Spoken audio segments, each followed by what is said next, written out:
আরো একবার খেলার খবর এবং আইপিএল এর সাফল্যের লক্ষ্যে বিশ্বকাপ জয়ী কোচকে এবার নিল দিল্লি। অবশ্য সহকারী কোচ হিসেবে দিল্লি দলে যোগ দিলেন ম্যাথু মট।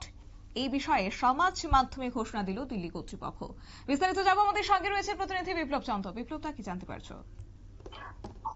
দেখো, যে চ্যাম্পিয়ন্স ট্রফির পরেই কিন্তু শুরু হয়ে যাবে যে আইপিএল, এবং দলটিরও এই মেগা আইপিএল কে ঘিরে কিন্তু ইতিমধ্যে প্রত্যেকটি দল তাদের নিজেদের দল গোছানোর পরিকল্পনা নিয়েছে। ক্রিকেটারদের বাছাই প্রক্রিয়া শেষ। এবার কিন্তু কোচ, প্রধান কোচ এবং বিভিন্ন বিভাগের যে কোচ, সেই কোচ নেবার একটা পরিকল্পনা চলছে। এবং ইতিমধ্যে কিন্তু দেখা গেল যে নতুন কোচ হলে নতুন কোচ নেওয়ার একটা সুযোগ বা নতুন কোচ কিন্তু নেওয়া হলো। বিশ্বকাপ জয়ী কোচকে নিল দিল্লি। আইপিএল এ থাকবেন বিশেষ দায়িত্বে। ক্রিকেট কোচ হিসেবে যাকে নেওয়া হয়েছিল ম্যাথু মুটের অভিজ্ঞতা যথেষ্ট। কোচ হিসেবে তার কিন্তু সাফল্য কম নেই তার। আইপিএলও কিন্তু প্রথম 2 বছর কেকেআর এর সহকারী কোচ ছিলেন মথু ম্যাট, এবং ইংল্যান্ডকে বিশ্বকাপ জেতানোর কোচ হিসেবেও যোগ দিলেন তিনি এবার দিল্লি ক্যাপিটালসে। আসন্ন যে আইপিএল, সেখানে মথু ম্যাট দিল্লির সহকারী কোচ হিসেবে কাজ করবেন, এবং তার কোচিং অস্ট্রেলিয়ার মাটিতে টি-20 বিশ্বকাপ কিন্তু চ্যাম্পিয়ন হয়েছিল ইংল্যান্ড। গত বছর অক্টোবর মাসে হেমাং বাদানিকে প্রধান কোচ হিসেবে নিয়োগ করেছিল দিল্লি ক্যাপিটালস। দিল্লির ডাইরেক্টর অফ ক্রিকেট রয়েছেন বেণুগোপাল রাও। বোলিং কোচ হিসেবে যোগ দিলেন মুনাফ প্যাটেল। এবার সহকারী কোচ হিসেবে মোটকে নিয়োগ করলো দিল্লি কর্তৃপক্ষ, যার কারণে জুন মাসে ইংল্যান্ডের এই সাদা বলের কোচতে পদ থেকে কিন্তু তিনি ইস্তফা দেন, এবং তারপর কিন্তু সহকারী কোচ হিসেবে তাকে যোগ দেওয়া হলো দিল্লি ক্যাপিটালসে। মঙ্গলবার সমাজ মাধ্যমে কিন্তু এই ঘোষণা করা হলো।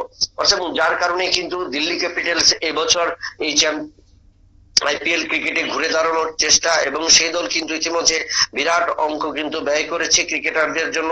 তাদের লক্ষ্য যে এবছর কিন্তু যে কোনো মূল্যে হোক তারা যেন আইপিএল ট্রফি জয়লাভ করতে পারে। কারণ আমরা দেখেছি গত বছর যে মেন্টরস হিসেবে গৌতম গম্ভীর ক্যালকাটা নাইট রাইডার্স এর দায়িত্ব পালন করেছেন, এবং সেই দায়িত্ব পালন করার ফাঁকে কিন্তু পরপর 2বার ক্যালকাটা নাইট রাইডার্স এই আইপিএল এ চ্যাম্পিয়ন হয়েছে। অর্থাৎ একটা বড় কোচ বা প্রধান কোচ বা বিশ্বকাপ জয়ী কোচ যদি কোনো দলের নেতৃত্বে থাকেন, তো সেক্ষেত্রে দল পরিচালনার ক্ষেত্রেও কিন্তু অনেকটা আধুনিকীকরণ এবং আধুনিক টেকনিক এবং মডার্ন ক্রিকেট যেভাবে এগুচ্ছে সেভাবে কিন্তু তিনি তার গোটা দলকে পরিচালনা করেন। এবং সেই জায়গায় দলের যখন চাপ থাকে, চাপ সামলে কিভাবে তারা দলকে সহযোগিতা করবে এবং দলের জয় নিশ্চিত করবেন, সেটা কিন্তু সবচেয়ে বেশি আশা করা যায় সেই সমস্ত কোচের, আধুনিক কোচ বা সিনিয়র কোচদের টেকনিক থেকে। এবং তার কারণে কিন্তু দিল্লি ক্যাপিটালস তাকে নতুন ভাবে কিন্তু কোচ হিসেবে, সহকারী কোচ হিসেবে নিলেন, এবং সেখানে কিন্তু এই সহকারী কোচ হিসেবে যোগ দেবার কারণে প্রধান কোচের ক্ষেত্রে কিন্তু অনেকটা চাপ কমে গেল। তার পাশাপাশি বোলিং কোচ, ফিল্ডিং কোচ এবং ব্যাটিং কোচ তো রয়েছেন। অর্থাৎ 5 জন কোচের নেতৃত্বে কিন্তু বর্তমানে দিল্লি ক্যাপিটালস থাকবে।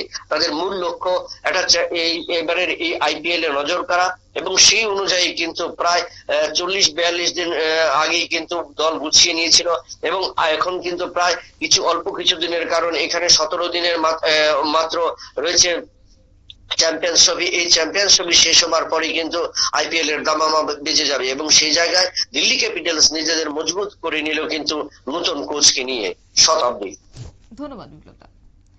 অর্থাৎ একদিকে চ্যাম্পিয়ন্স ট্রফি এবং তারপরই নজরে থাকবে আইপিএল। তবে আইপিএল এর অধিনায়কের নাম এখনো ঘোষণা করা না হলেও কোচিং স্টাফে যুক্ত করা হয়েছে ম্যাথু মটকে। অস্ট্রেলিয়ার মট দিল্লি ক্যাপিটালস এর সহকারী কোচ হিসেবে তাকে নিযুক্ত করা হয়েছে, যিনি কিনা ইংল্যান্ডকে টি-20 বিশ্বকাপেও জিতিয়েছেন, এবং এই ঘোষণাটি আজকে দিয়েছে দিল্লির কর্তৃপক্ষ। নিয়ে নিচ্ছে ছোট্ট একটি বিজ্ঞাপন বিরতির সঙ্গে থাকুন।